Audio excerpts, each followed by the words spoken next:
offense to spark things up. Know that the defense is doing their job, special teams doing their job, and we're holding up our end of the bargain too. So and now everybody's, I think, on the same page. So it just gives us that more confidence going into next week. I'm ready.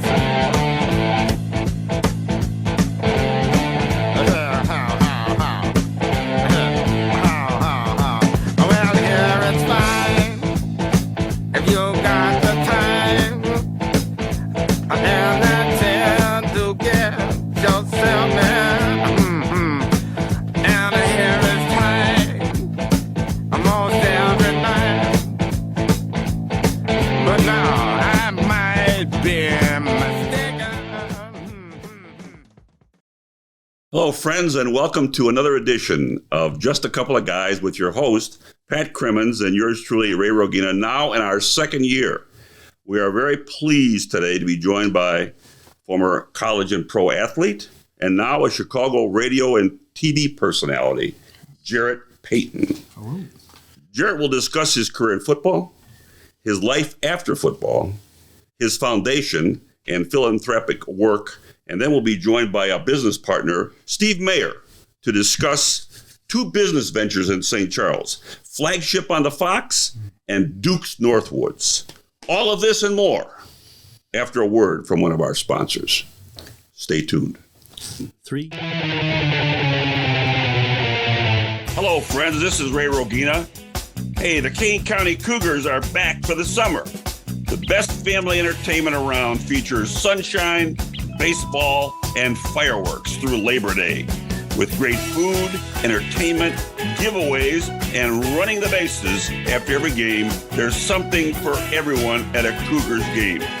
And Thirsty Thursdays feature $2 beer, pop, and hot dogs.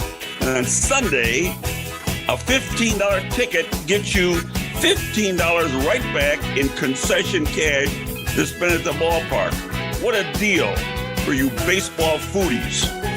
Come visit us at beautiful Northwestern Medicine Field this summer for your dose of sunshine, baseball, and fireworks. And make your family memories today.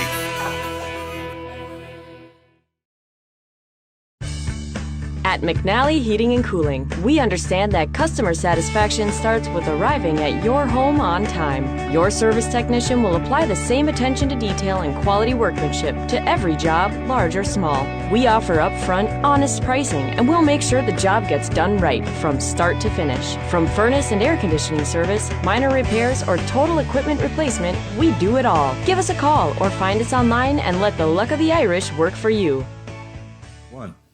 We are back, and please be joined by Jarrett Payton. Jarrett, thank you very much for coming here today. I appreciate you guys for having me. Thank you. Season 2. Season 2.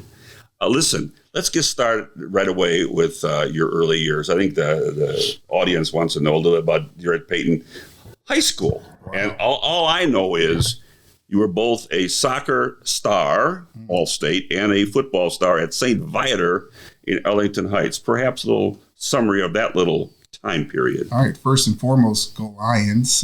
That's what it's all about. All right. St. Viator Lion. Early years, you guys. I started out early when I was 4 years old playing the game of soccer. We moved from Arlington Heights to South Barrington and wasn't playing any sports. And my mom was like, "You want to try soccer?" And I was like, "Yeah, why not?" She saw me always running around outside, and I was always fast, but I never played soccer, was never introduced to it. So to be able to get in early at that age, it was like I found my love and my passion like right away.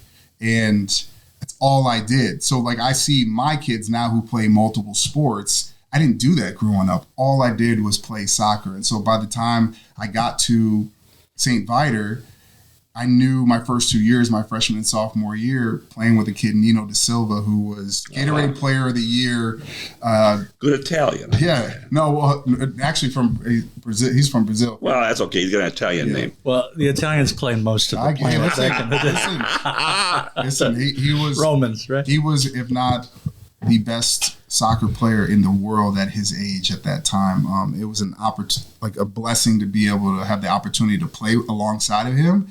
And when he graduated in my sophomore year, and it was just, I've never been through a season in all of my entire career. That's even like college, pros, and how draining it was on me my sophomore year of playing through the injuries. And it was like that first big time of like feeling like you're at a big college or something. Like soccer wasn't big, but St. Charles was really good at that time. Oh, that's right. They had the #1 team in the country. We were ranked nationally. I mean, Friend was really good. So there was like, soccer was at its height here when I was playing. And like some of the best teams in the country were here.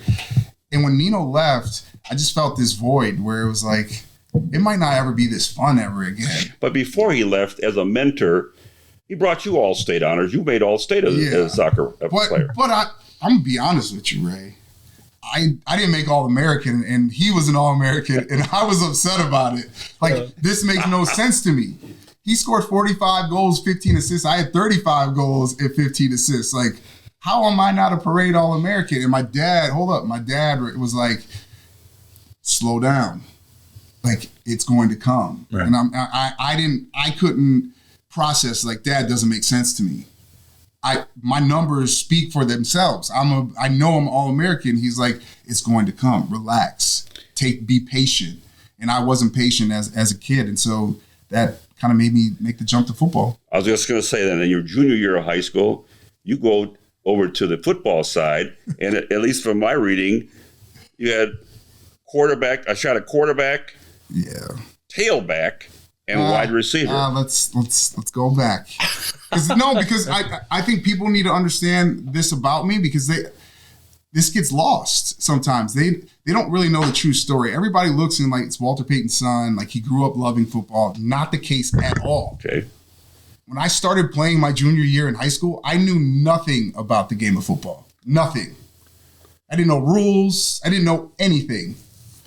So I stepped into something where I was basically using my God-given ability and a practice here and there and trying to learn as much as possible. Like, I'll never forget my junior year. I dropped back and we were on this drive. I'll never forget it. We were on this drive and it was like maybe about a minute left, and we're driving down the field. We get to like the 30 and it's down to like 10 seconds. And I hike the ball and I'm looking around. The tick was down to like the 6, and I'm running around 5, 4, 3, 2. It hits zeros and I hear the horn go off, and I stopped. And turned around and thought the game was over, like soccer. And I got picked up and slammed down by these two guys. I'll never forget my dad's expression after the game. He just like looked at me like, you really don't know what's going on here, do you?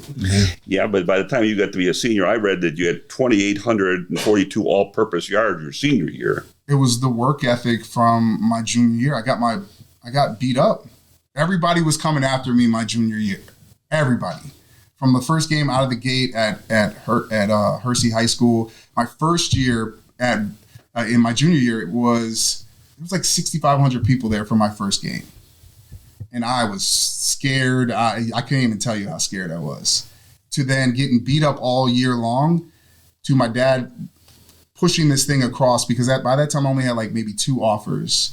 I think one was like Beloit, and the other one was like Northern Illinois, maybe at Huskies. that time. Huskies. That's his alma mater now. Yeah. So, and I was upset that I only have 2, and my dad said, listen, he came in my room going into summer and slid this book across my desk and said, listen, commit to this summer, and there will be more offers to come. So when your girlfriend asks you to go to the movies, you might have to tell her you need to go to the gym. When your boys call you and ask you to go to the beach, you might have to tell them, no, I got to go to the track. Right. But if you do this, I promise you more will come. And well, yes, some more did come, because then after that senior year, of course, we're going to talk about you and your experience at the U. Yes, sir. But you were recruited by Penn State, and you were recruited by those Fighting Irish. Ooh, now you're bringing up a sore subject. Well, your business partner told me I should do that. Hey, you bringing up, I'm just the co-host. I'll be honest. I mean, I committed to Notre Dame first. That was the first place that I was going to go. My dad was sick at the time. It just made sense, not knowing how his life was going to go, that I could be close to home and drive home if I needed to. Mm-hmm. And I didn't know for like the first, I think, 15 years after that. But from what I've been hearing, it's Bob Davey had some issues, not with me. His ego had issues. Oh, I think he did have a big ego. And that's what I've heard, that's one of the big reasons why I was not a Golden Domer. But you committed to the University of Miami Hurricanes, and you redshirted 1 year out of 5 there. I'm going to let you tell the story, but I do know this. It culminates in you being the MVP of the Orange Bowl in 2004. Dude, you know what, Ray? It was a lot of ups and downs, from my freshman year to my dad being sick to trying to figure out who I was as a young man at 19 years old, to then being that far away from home and not having my family there, but then also having the understanding that I was gaining a family with all of my teammates. One of the greatest decisions, not even going to Miami, that I ever made in my life was after my dad's memorial service at Soldier Field. I was getting into the limo to head back to South Barrington, and Reverend Jesse Jackson came up to me, and he looked at me and he said, "What are you going to do?" Now, the Reverend, he baptized me as a baby. He's known me since I was little, and he stopped me, and I said, "Well, I had a girlfriend that was going to Illinois State at the time. Redbirds. Yeah, so I was like, I wanted to see her. I wanted to be by my family. And I was like, maybe I could like take a year off and just relax, get my head straight, then go back to playing football. And I told him, I said, I think I might take some time off. And he looks at me and he asked me the question that, you can go left or go right in life. And he said, well, what would your dad want you to do? And I was like, he'd want me to get back to doing what, I was doing, get back to work. And I made that decision, and I'm glad that I did, because I don't know if I go back to playing football if I don't go back to Miami and continue on what I started. And I'm glad that I did, because I flew back, went to Blacksburg because we played Virginia Tech that week, and my buddy Will Valdez gave me, he was a fullback, he was a big fullback, gave me his 34 because I was 32 at the time, and I got a chance to change that night to wear the 34, but it was like a dress on me because Will was a big dude. But I was very thankful that he gave me the number. And so you were happy with your experience at Miami, and again, as I said, it culminated in a nice tribute at the end of your college career. Ray, hold up. The last year was a lot of fun. Like 2003 was a lot of fun. My first start at Doak Campbell, like against Florida State. And to know what that game means to, the legacy of being a Miami Hurricane, like that was one of those moments that, like, when you have those moments and you circle them, like, you remember that one, because I woke up that morning, I'll never forget, sunny out. I'm like, this is going to be an awesome day. Like, I'm going to carry the rock, and it's going to be tough, but at least it's nice out as a running back. We went in to eat, and I'll never forget, Larry Coker was like talking to us, like, "Hey guys, we gotta get this going, guys. Love you, Larry. Love you." And that next thing, he probably will if it's on Twitter. He follows me on Twitter. I got nothing bad to say about Larry. Yeah. We come out of the meeting, and it looks like the skies are about to open up, and I'm just like, "Are you kidding me? Like, I'm going to tote the rock in one of the biggest games of my life, and it's going to be raining. I'm worried about just hanging on to the football." And it was a monsoon. And it tested our team's character. It tested my character. I had to dig down deep for that one. And then to be able to play them again in the Orange Bowl and to be the MVP, even though I came close to rushing for 1,000 yards, didn't start the whole season, knowing that I played in both of those games in the history of our university, I etched my name in stone, man. So I'm so happy about that. Did you have any cordial conversation with Bobby Bowden at all? No. And my dad liked Florida State growing up, which was funny because that night after we had my press conference to go, when I was saying I was going to Miami at St. Viator, and my dad, I'll never forget, my dad and I were going back and forth because he was sick at the time, wasn't really out there like in the media, and the most important thing to me in that decision was that he was a part of it and wanted to be there, and he wanted not to be there, right, just because he knew what that was going to bring. And it's just ironic that when I look at my life with my dad, there's all these crazy moments. Hall of Fame moment, like one of his biggest moments. Like I'm there on stage, he gives me a hug. Right. When I wanted him to be there for that moment for me, and then there's also the moment after that moment happened. It sparked everything where people saw him. Then it became like, okay, now I'm with that moment. He's telling the world, and then he falls into my arms, and now we're hugging again. It's like it's crazy to think about. The guy who was proud of me, giving me the hug for introducing him to the moment where he was probably at his lowest, he needed me, and I'm still a high school kid. And so it was just a crazy thing. So I just think about those moments too. Let's go to your pro career, and I'm gonna just lay the foundation here and let you talk. Well, we have the Tennessee Titans in the NFL, and then we have the Amsterdam Admirals in NFL Europe. And then we have two teams in the Canadian football team, the Alouettes in Montreal and the Toronto Argonauts. Let's go back. Let's talk about all that. Ooh, man.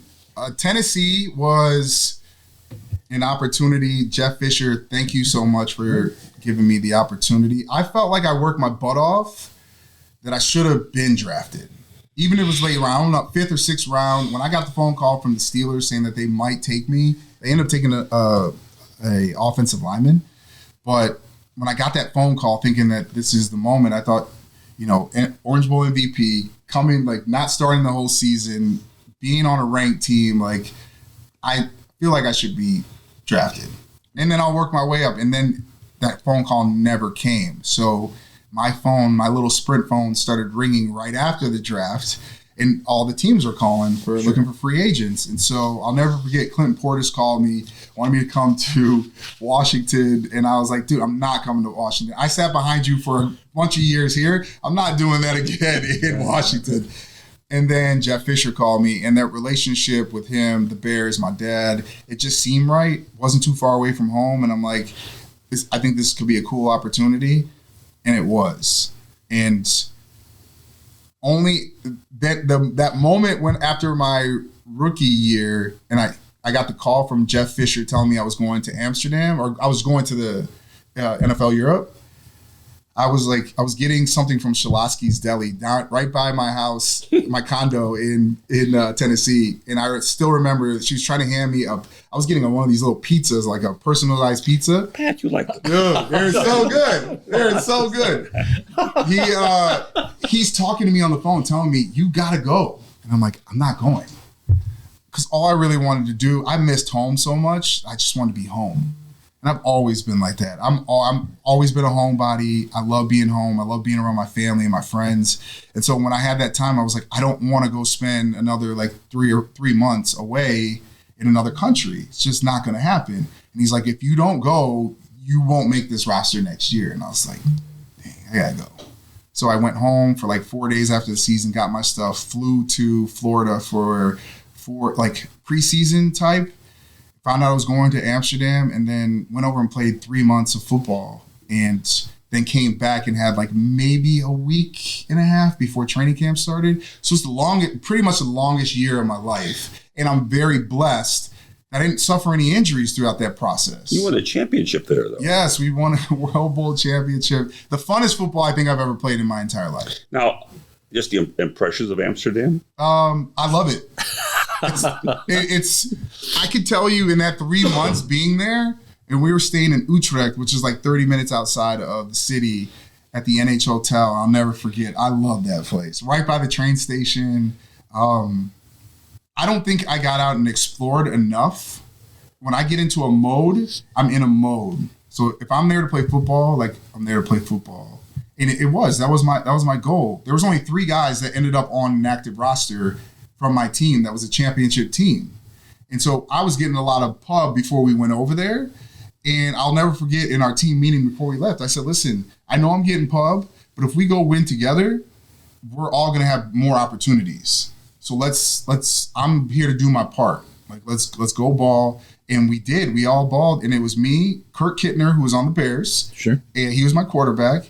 And this other kid, BJ, from something, he was playing with San Francisco. But other than that, no one else made an active roster. So that's where I put the work in. Talking about that blue binder that my dad gave me and understanding what work does, I put the work in, and not only was Jeff Fisher seeing it, but guys like Steve McNair were seeing it, like veterans, Keith Bullock, these guys that were like big, well-known guys on that Tennessee roster. They were watching me in the locker room, going, when he comes back, like, dude, he's doing his thing. And the respect that I got when I came back was from my peers. That right there says it all. What about Canada? What about Montreal? What about Toronto? What about the whole Canadian Football League? You know what? Toronto was so short. Montreal was at least for the season. Like, I got a chance to play for the entire season. All right, let's explain this real quick. I'm going to try to explain as quick as possible, but with video editing, you can chop it down. I think when I went to Montreal, I knew nothing about the CFL. Knew nothing. Knew that they had my rights, the name of my rights. I had no clue. I went on a visit, loved it, and then when I went there and started to play the football, I enjoyed it. And I was at a good place from 05 to 07, I was in a really good football space. Probably the best. Those are like my best years of playing football because I was starting to understand the game a little bit more. There are different rules, correct? Yeah, different rules, but I was just understanding just the game and like everything at my position, like blitz pickups and feeling comfortable running the football and my vision, like all that stuff. I was just at a really good place. And after that first year, that's when Mark Trestman came in, and he wanted to change some things around. He didn't want this big back. He wanted more, smaller guys like this guy 𝐒𝐵𝐚𝐿𝐿 who went to West Virginia. He was more of like a scat back, but powerful. Like he was powerful. And him and I going into that training camp, we were just having monster training camp. Every day it was a battle between us at practice, like every single day. Like we were both balling. We had this indoor practice because it was raining, and I'll never forget. You always talk about going left and going right, trying to make those decisions. This is a football decision that I made that who knows if I would have went the other way, and I'll explain it to you. We were doing inside run on the goal line, and both of us that day were catching the ball out of backfield. No one was missing anything, and I will never forget. We were running through, and I came down, and there was just a pile. And I could have just kind of fitted it up and just like slowed down and blew the whistle, next play, let's go. I bounced it outside. And as I bounced it outside, this young safety who was a rookie came down and kind of, I don't know if he just tried to butt me up because we had shoulder pads on. And I kind of just gave him a shoulder and he slipped down basically on my body, and his ribs went right into my foot. And my foot ended up, by the time I got back from practice, my foot was swelled up, like huge. And I couldn't even, I had it up. I'll never forget. And I'm like, all right, what am I going to do? I ended up coming home because I was hearing horror stories about doctors that guys were going to in the CFL. And I'm like, I'll pay my own dime, go home, see my doctor so they can tell me what I need to do. Because this is a big year. I was playing a year and this was my option year. So I wanted to make sure that I was good and my ankle was good. It didn't feel good, but I know that my doctor would give me. So I flew home my own dime. They were kind of upset about that. Canadian healthcare is overrated. It was. And I came home, and there was just some bad blood. They wanted me to sign another 2 years in the option, and I was like, I just can't do that. So I came home, and then took a year off, and then got a phone call from my old coach, who I won a World Bowl championship, Bart Andrews from Amsterdam. He got the job in Toronto. He's like, yo, you wanna come up here? I had my bags packed. I threw them into the Escalade, and I was like, I'll be there. And I just got it and started. I had to. You guys remember the TomTom that you used to have to plug up to do the plug my TomTom in, hit the directions. Got me up to Canada, and I was there. The fans, the NFL sells out almost every game and every venue. How are the Canadian fans compared to the United States fans? In Montreal, the best fans. Really? Yeah. Did you learn to speak French? Do you have any Expos swag? No, I do not have any Expos swag. The people are amazing. I really enjoyed. I know they say Toronto is more like Chicago, but I felt Montreal was more like Chicago to me. Like St. Catherine Street seems like like if you copy and paste a bunch of Michigan avenues together, that's what you would get. And I just had a great time with the people. I didn't live in the city. I stayed outside of the city in the West Island. I've always been a suburbanite. I never lived in the city anywhere. South Beach does not count as the city. That's more like a different country. Yeah. But everywhere else, it's always been in the suburbs. Before I go to Pat, you really supplied us, I think, with the answer to the last question I was going to ask, and that is your dad's influence. But I think you have melded into this conversation very nicely. Ray, I have, but you got to talk. We got to talk about that. Please. Well, I was wondering if this blue book that he gave you has that been published? No, has not been published. You can't find it. Oh, you can't find it? No, can't even find it. It might be in some of the stuff that we have in storage, but haven't been able to find it. But mentally, it's still there. I'm too old to be doing all that stuff anyway. But you're too old. My dad was and still is like the driving force of everything that I do. His ability to get through tough times on the football field, and then later on in his life, really showed me that like I can do anything that I want as long as I work at it. And that's what he told me. He told me work ethic is everything. It's the reason why he was successful. I think that with his nickname Sweetness, of how he let people in and he made people feel comfortable and he always gave people time.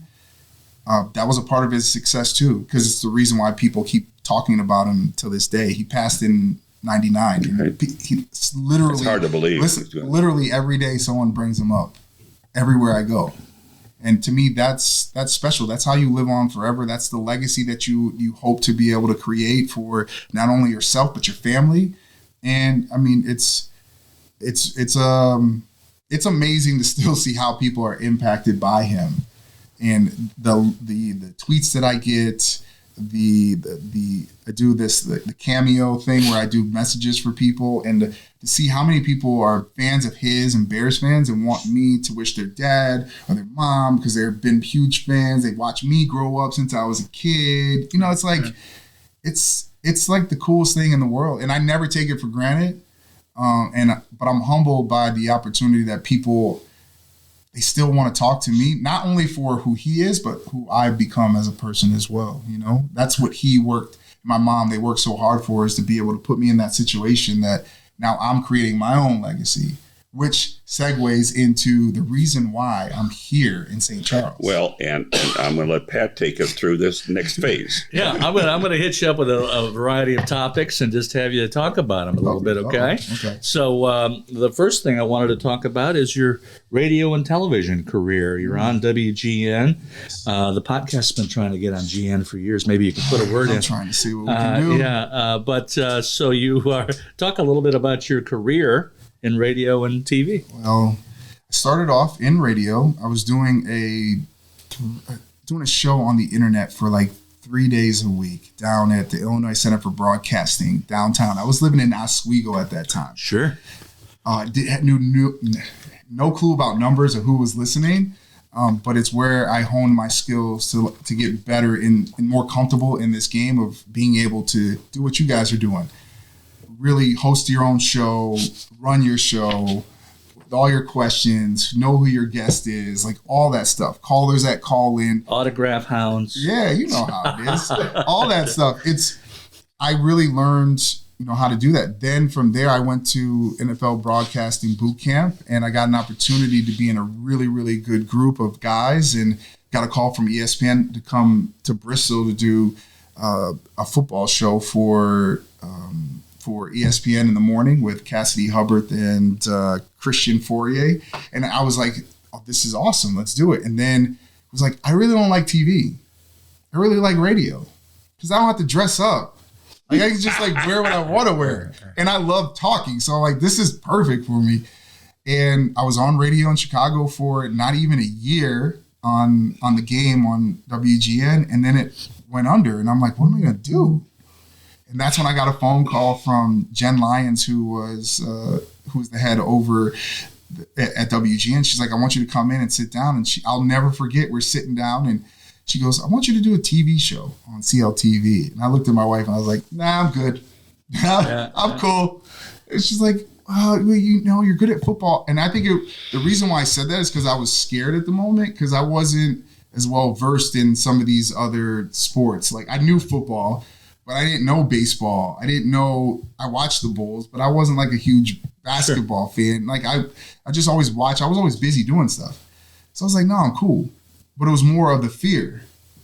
And I tell you, I kid you not, every time I used to see that red dot come on, I knew that the camera was on, I would have these panic attacks when I first started, like I would say for the first 4 years, panic attacks when it would come on, and like have to control my breathing because I was so nervous. Like when I'd walk out there, my heart would be beating. Right.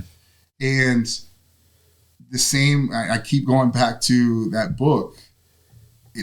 It was about work. It was about reps. And once you do that and you get comfortable and having the understanding that you're going to mess up, right, and that people don't really care. You know, they don't really care. They care more about when you get something wrong, like a player's name or something like that. But if you're just like, I was always worried about just making sure the words sounded right and all this other stuff. And reps helped me. And I went from CLTV on a show called Sports Feed for 5-6 years, almost 6 years, to then sprinkle in a little bit of the 4 o'clock when they started the 4 at WGN, to taking over for Dan Roan, who was there for over 30 years, and now Redbird. It's a dream job, and I never take it for granted. And the ratings just came out, right? Oh, yeah, ratings for our show, GN Sports, just came out. We're number 2 in our time slot, fantastic, which is huge, and we're going to keep working at it. Yeah, keep growing it. Fantastic. Well, I'm going to hit you with another one here. You produce your own beer? I used to. Oh, not anymore. Not anymore. That was with a company out of the Argus Brewery. Was who did Sweetness Brew with me. And so we were there. And we also had coffee as well, but we're not in that anymore. But our family, though, is in the process of creating more stuff. Yeah. And which is pretty cool. We're in a different phase now where my sister and I are old enough now to have a little bit more control. My mom trusts us, both of us, which is right. That means that she did a good job at raising us. Trust but verify. Yeah, she has a lot of trust. So yeah. Well, that's one of the things I wanted to talk to you about. We see your sister. You guys give out the Walter Payton Award every year, and it's a wonderful honor. I think if you asked a player, it's like the ultimate honor to get. How is your sister? What is she doing? My sister is doing great. She's in Arizona now. Yeah. She's got 2 little girls. She's married to a great guy, Jordan, and they decided to move out there because his dad has businesses out there, wanted them to come out, and they did. They made the jump, and I think they're enjoying it. But she's creating her own show, pretty much kind of like what she did here with Chicago's Best, right, but more like where she can do it on the West Coast, and she's going to produce it. And she's doing her own thing. But I think being a mom is what she's been doing the most. Yeah. She's been mom, man. And that's like the hardest job in the world. That's right. That's what my understanding. It is. Now, you also do a lot of foundation work. You have your own foundation, and you've got Walter, Connie. So that's where it all stemmed from, is the Walter and Connie Payton Foundation. My family giving back to children in need and doing all the toy drives that we've done and throughout the years. And that's where it all started. And then when my wife and I got married, she was like, we got to do something. And I was like, I want to do something. And it was on when I got released from Tennessee and came back home. My wife and I, we were dating at the time, and I'll never forget, we always write out the pros and cons. And so she was like, let's figure out what you want to do. Let's do your 5-year plan, 10-year plan. And one of the things I wanted to do right away was start a foundation. And so she was like, let's make this happen. So we did when we were out in Oswego, and we started the Jarrett Payton Foundation out there. And then, I would say close to over 100,000 kids, I would say, in over the last 15 years that I've spoken to in the Chicagoland area. So it's been cool because now I get to see, it's been enough time where you see kids graduate. Right. And you hear the conversations of stuff that they took with them when you came and spoke to them. And to me, that's the cool part, because with foundations, you're always like our foundation, we're always trying to gauge, like, how are we having success? Like, how are we? Because we don't really truly have numbers if I'm going to speak to kids. And so we're trying to build that out. But also for us as a family, my wife has her career. She works full time. She does amazing things. She's my inspiration. I also understand she keeps your calendar. Dude, she keeps my calendar. She is like, she's like one of the hardest, if not the hardest worker, other than like my guy Steve, who we'll talk to in a little bit, who like, they work so hard, but that's the reason why they're successful. Well, I've met your wife, and she's a lovely person, and I think you've done a great job. Hold up. So that's the reason why I'm here. It's a big reason why I'm here is Steve and Ray. Ray is like moving when we came to St. Charles and when we had that breakfast in the morning. That is one of those moments that I talk about a lot to people. So every time I go somewhere and I talk about St. Charles, or we mention Dukes and Flagship, it comes back to, why did you move to St. Charles? And I said, well, I go through the whole story, but the part of sitting down with you and you looking at me, telling me that, like, if this is a place that I'm going to really put roots in and be here, that you wanted to help me do whatever was on my mind and on my heart. And that's what made it feel like it was official. Like, wow, I'm here. I'm not only in a cool place, I'm in a great community with great people, and people that I think, and we've had this conversation, you know me. Yes, I do. You know me. And so you saying that to me was like, it was it. I knew it. I was like, now I know I'm supposed to be here. Like, this is where I'm supposed to be. And it opened me up to my relationship with Steve and how that grew, to what Flagship became. And not only just Flagship, but the time frame of when it got going to the pandemic and all that stuff. It just was, we needed community more than ever.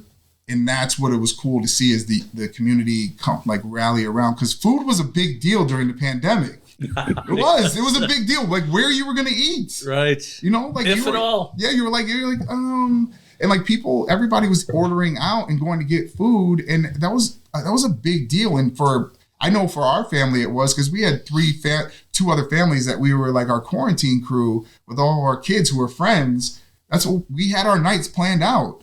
Like Monday and Wednesday, Friday were like Flagship nights, and like we go get food. It just, that's how it was. And so it's cool to see the community come together in a time here in St. Charles that was special, and to be a part of it. That's what makes living here the best. Well, we're going to get to that. Uh-oh. And we're going to get to those places after a break from our sponsors. Hello, friends. This is Ray Rogina. You face technology challenges every day that threaten to steal business, compromise data, and bring your business down. Without a good partner to help protect from phishing, ransomware, viruses, data breaches, employee turnover, and cybersecurity threats, your business is at risk of losing everything. TechWorks has been the trusted IT partner to Fox Valley businesses for over 20 years, keeping systems secure and providing extraordinary customer service, helping your business grow.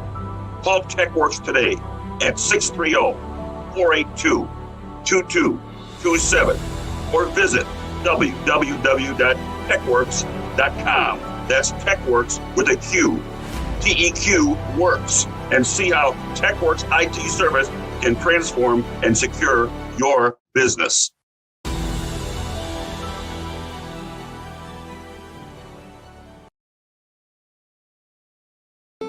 Hello, friends. This is Ray Rogina. I'd like to say a few words about my friends at the Karis Group of Restaurants, one of our sponsors. I've been a frequent guest at all of their fine restaurants for years, one of which is Rookies, which has locations throughout the Fox Valley and beyond. My favorite dish at Rookies is the gyros plate with the saganaki appetizer. Oopa! My wife, she loves the Hall of Fame chicken sandwich. But I can honestly say that I've never had a bad meal there, regardless of whatever I've had to eat. The wings are out of this world, the salads are delicious, great burgers, tacos, all-American specialties, and don't forget their pizza. And of course, you can wash this all down with one of their famous Mai Tais. Try them out. St. Charles, Geneva, Elgin, Hoffman Estates, Huntley, and Roselle. Rookiespub.com. I'll see you there.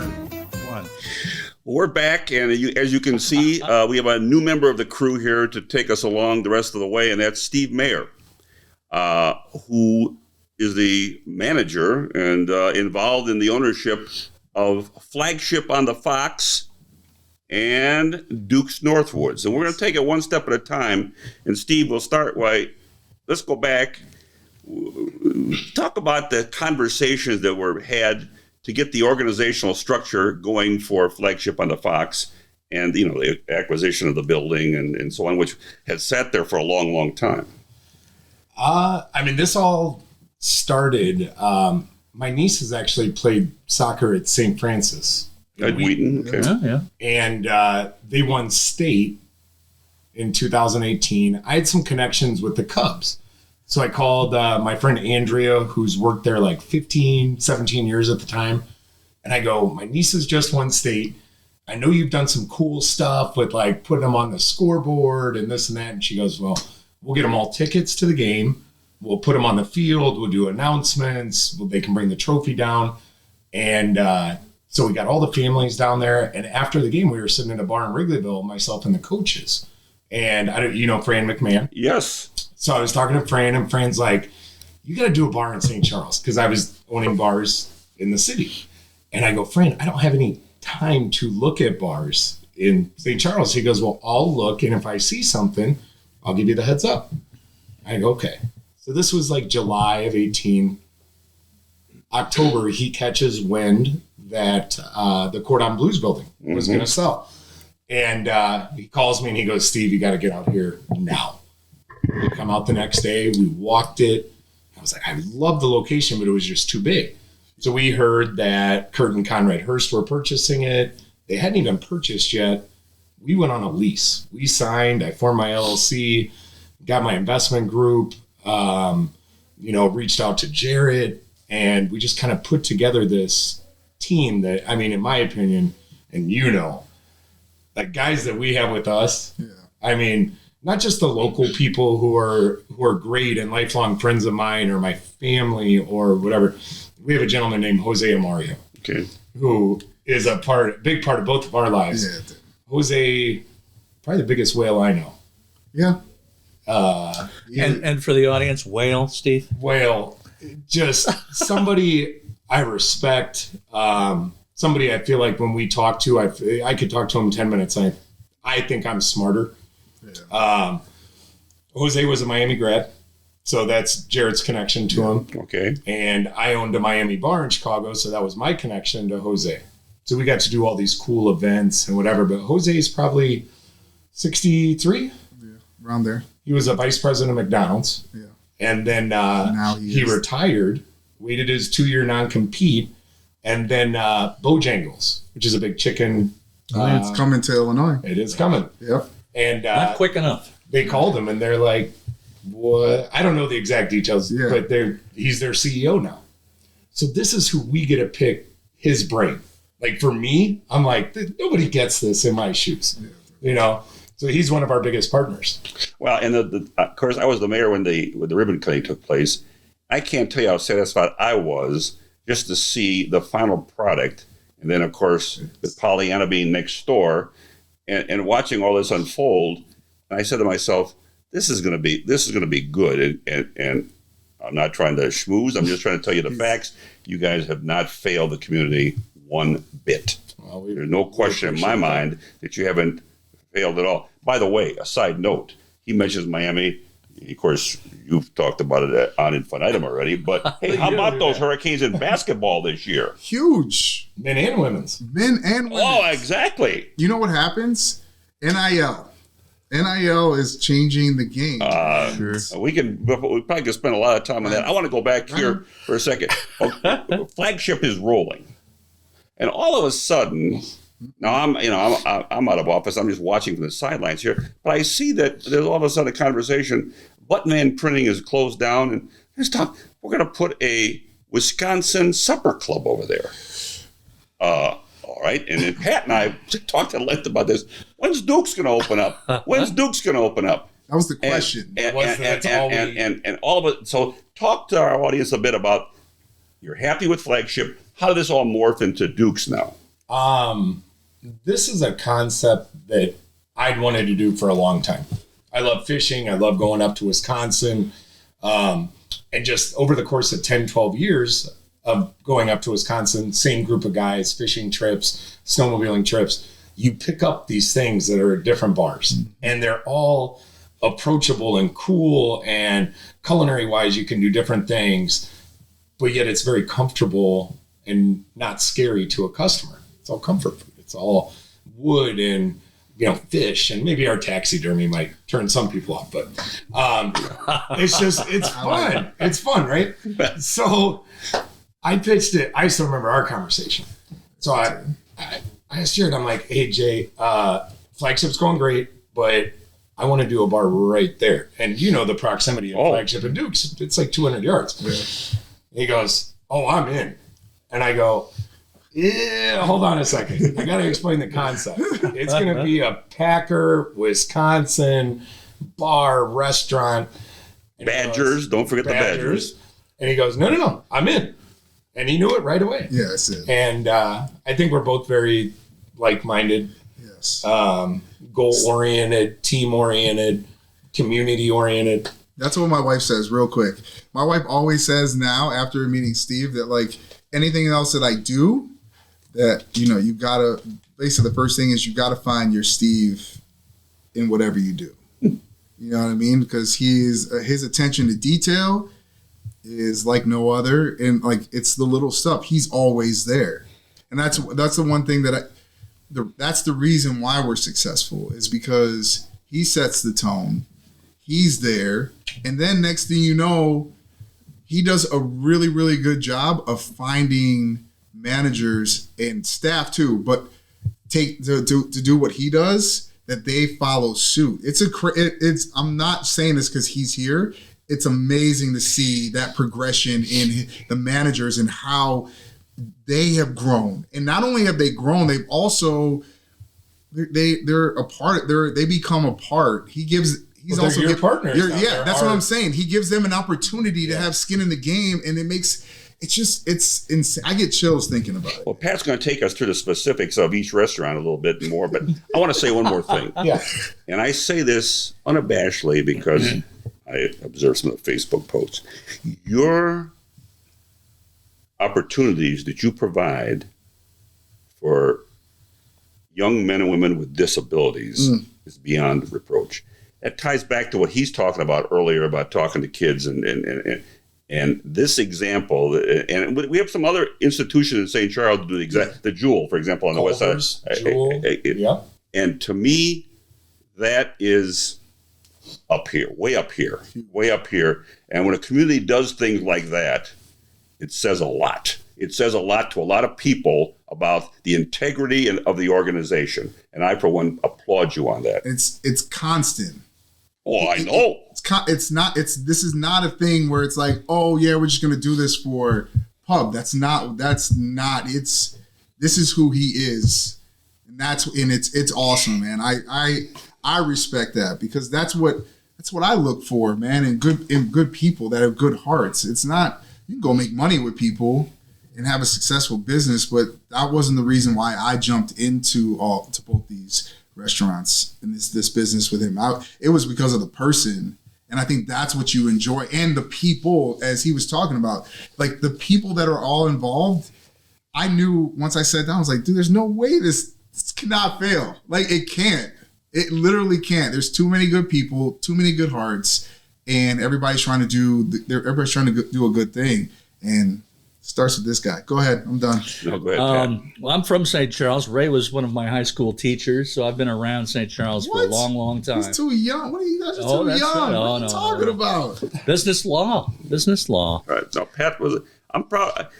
I don't try to build Pat up too often because, that's not really part of the style here. But the fact of the matter is I'm proud of this guy. I'll say But that. my point is, St. Charles has changed a lot. Yes. And today's St. Charles is an absolute joy. The things that have been brought to the town. Now, Duke's, I was very excited about Duke's from the get-go.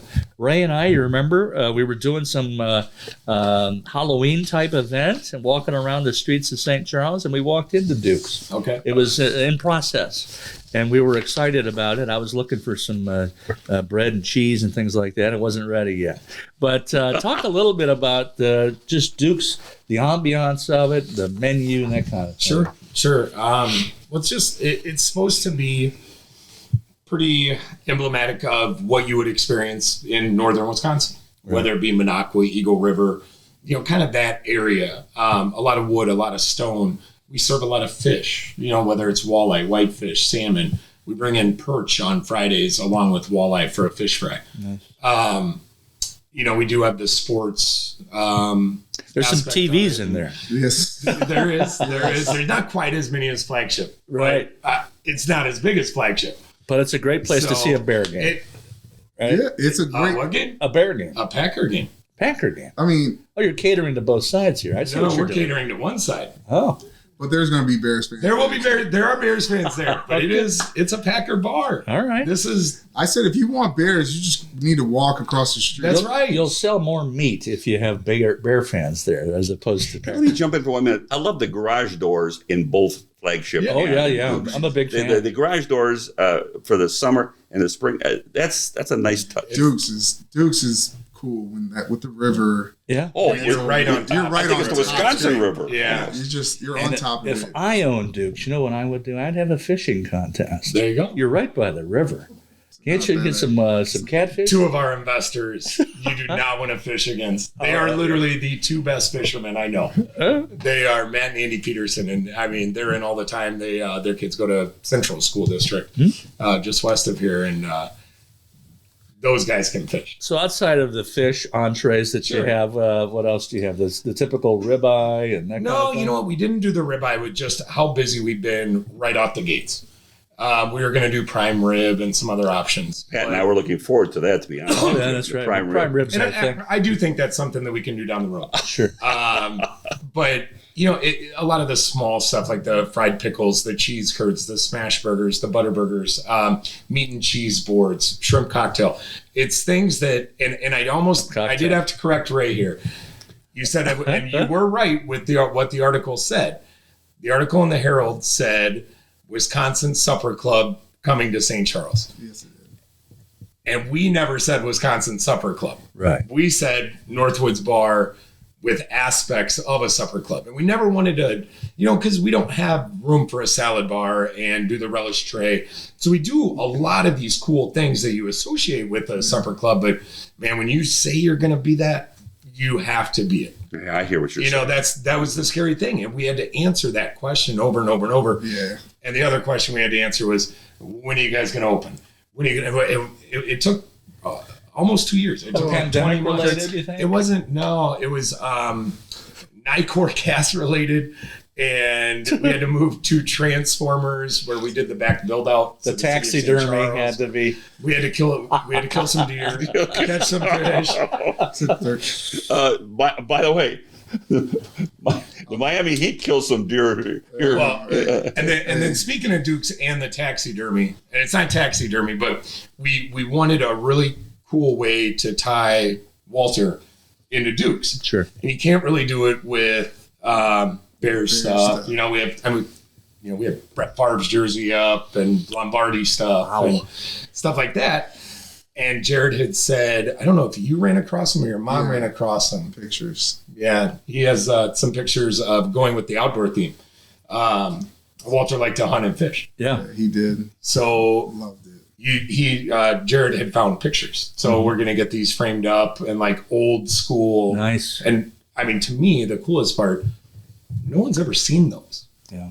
You know, and the amount of people that freak out when they find out Jarrett Payton has a part of this bar or both bars. It's crazy. It's awesome. And when they get to see him, he's always there on Fridays. You know, we're doing this today, but normally you'll probably go there after. I'm trying to think. But people get so excited, and like what you see with Jarrett, it's what you get, and he's coming up and bear hugging complete strangers. And, Oh my goodness! You know, I'm sure Mayor Ray got one of those. Yes, sir. I have a picture. I have a picture with his dad, Walter, grabbing my rib cage at the Roundhouse in Aurora. He was quite the prankster. He went around and did that to everybody. And My brother-in-law tells a story. They were at the Motorola Classic, or it was it was at Cog Hill. Okay. And he's sitting there, he's like on the 17th green, and he's watching a putt, and all of a sudden it's like somebody spits on the back of his head. He's like, what the heck? He turns around, and it's Walter Payton. yeah. And he's just like, I'm just messing with you.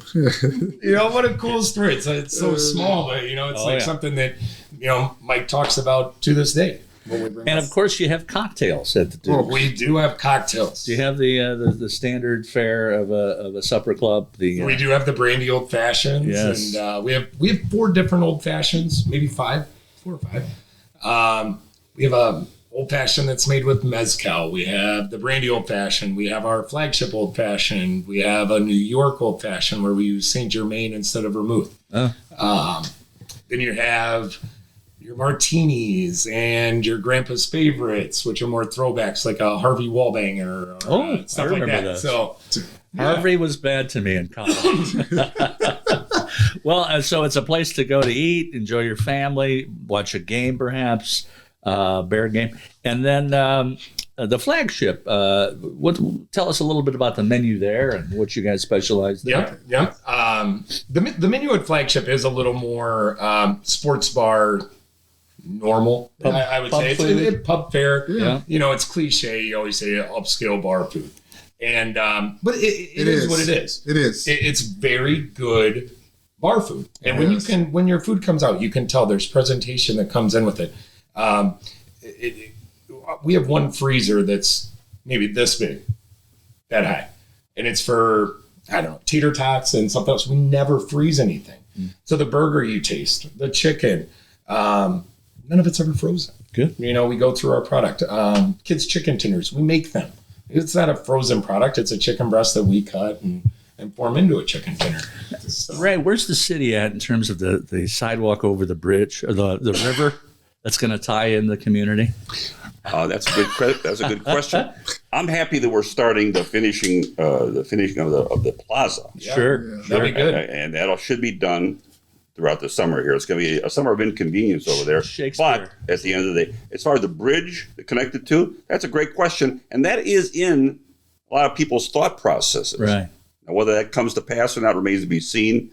But a little foot traffic for you guys. Well, we would love that. So it bridges us into the altars and the 𝐏𝐚𝐲𝐭𝐭s and 𝐒𝐿𝐼𝐴s. And let's go have a drink over here. And I think it's great that you can walk places. That's what people want. Right. Walkability. Yes. Very important. Yes. Now, what future plans you guys have? I mean, obviously, you just got Dukes up and running, but anything else? I was going to say, is there something else on the table here? The horizon? I mean, He's laughing. You know, I always bring it up just because but I have a better understanding of like I said earlier, why things are successful because Steve's a part of it. He's here. I've been approached, people asking me because they love the concepts. They love both concepts, and both concepts are amazing. They really are. But I'm on Steve's side, so whatever Steve says right now, that's what I go with. All I can say is, it's St. Charles downtown is a lively place. I don't talk to too many people that say it's not fun, it's not entertaining, it's not enjoyable to be in downtown St. Charles. The whole town to me, though, is I've been here 5 decades, and what a place to land from ISU.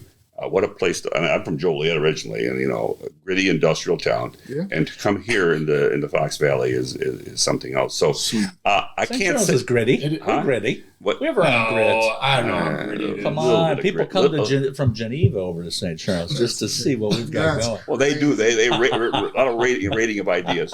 In any event, I can't say enough to both of you guys for taking time today. And both of you have busy schedules, and to come here and grace our podcast with dialogue and discussion and stories is most appreciated. And so You're the best, sir. I think we had a blast too. I did. I had a blast. So, I might take your spot next week. Oh, well, you'll talk to Paul over here on this side. But you put Ray on the TV news, TV Sports. see. Just one shot. Anyway, once again, friends, That's all our we thanks to Jarrett Payton for a lively conversation about football, sports broadcasting, and giving back to the community. And thanks to Steve Mayer for joining his business partner to discuss two fine establishments, Flagship on the Fox and Duke's Northwoods. Now, just a program note, the Kane County Cougars have joined just a couple of guys as sponsors this summer. And so all the baseball fun begins Thursday, May 11th at 6:30 when the Cougars have their season opener against Fargo Moorhead Redhawks Oh, those Red Hawks. at Northwestern Medicine Field. So, for our trusty producer, Paul Stuckel, running the sound and camera without breaking a sweat. And for my partner, Pat Crimmins, who will join me later today to be fitted for bags over our heads as our baseball teams, the A's and the White Sox, embarrass their loyal fans. This is Ray Rogina wishing all of you a wonderful day, week, and month of May. By the way, perform an act of kindness this month.